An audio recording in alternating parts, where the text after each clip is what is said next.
안녕하십니까? 송세무사의 구실 이야기 89번째 이야기입니다. 긴급 제작입니다. 아직도 해외 주식 양도소득세를 신고하지 않은 분들 중 성실사업자는 6월 말까지 신고 납부하면 된다라고 생각하시는 분들이 계시는 것 같습니다. 처음 받아보는 질문이었는데 이번 달에만 벌써 3번이나 질문을 받았습니다. 사실관계를 요약하면 이렇습니다. 세무서로부터 안내문을 받았는데 성실신고 사업자에 해당하여 6월 말까지 신고하는데 안내문에 따르면 해외 주식 양도소득세도 함께 6월 말까지 신고하면 된다는 이야기입니다.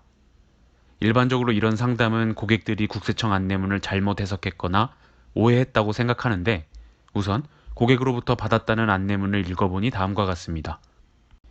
2020년 중 해외 투자 소득이 발생한 사실이 확인되어 안내하오니 5월 말까지 확정신고하시고 성실신고 확인 대상 사업자는 6월 30일까지 확정신고하시기 바랍니다. 1. 해외 투자 소득에 대한 세금 신고 5월 31일까지, 성실신고 사업자의 경우 6월 30일까지. 유형 1. 해외 금융소득, 부동산 임대소득 등에 대한 종합소득세 확정신고. 유형 2. 해외 주식 양도소득에 대한 양도소득세 확정신고. 제가 이걸 보고 읽고 또 읽어봤습니다. 고객이 오해해서 읽었겠구나 하는 보통의 생각과 달리 저부터도 이걸 읽고는 뭐야? 성실신고 사업자는 해외 주식 양도소득세 6월 말까지인가 싶었으니까요. 정답은 성실신고 사업자라 하더라도 해외 주식 양도소득세는 지난 5월 말까지 신고했어야 합니다.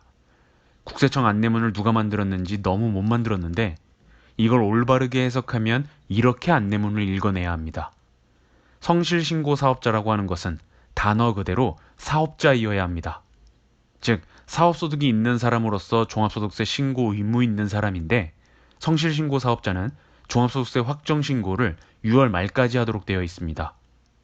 그러니까 성실신고 사업자의 경우 6월 말까지 라는 문구는 유형 1번, 즉 사업소득에 대해서 성실신고 의무 있는 사람인데 그 사람이 해외에서의 이자나 배당이 있을 때 6월 말까지 국내외 금융소득과 사업소득을 합쳐서 신고하라는 말입니다.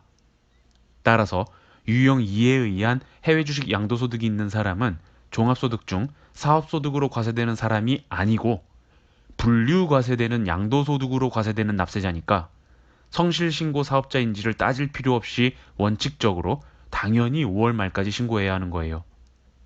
이를 법률을 굳이 찾아보지 않아도 당연한 건데 일반인분들이 보면 대단히 오해할 만한 소지가 있게 적힌 것이 사실입니다.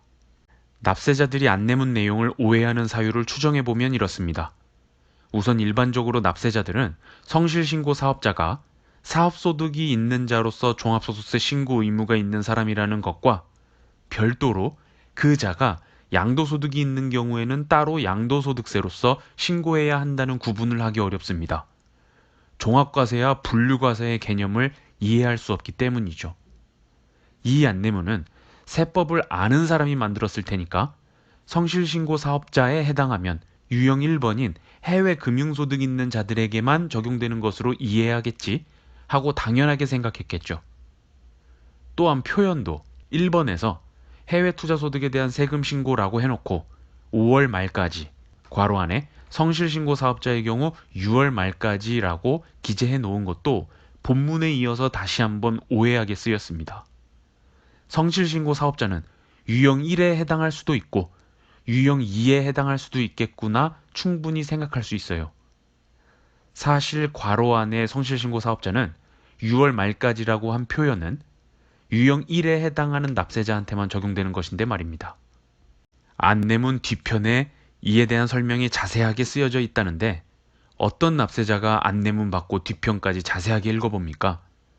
안 그래도 세무서에서 온 자료는 일단 거부감도 들고 전문 용어들이 적당히 섞여 있어서 읽기 싫은 것이 대부분일 텐데요. 혹시 이 영상을 보시는 분들 중 이와 같은 사유로 아직도 해외 주식 양도소득세 신고하지 않고 6월 말인 줄 알고 계신 분이 있다면 납부지연 가산세 문제가 있으니까 꼭 하루빨리 신고하시기 바랍니다. 이상으로 송세무사의 구실 이야기 89번째 이야기를 마치겠습니다. 감사합니다.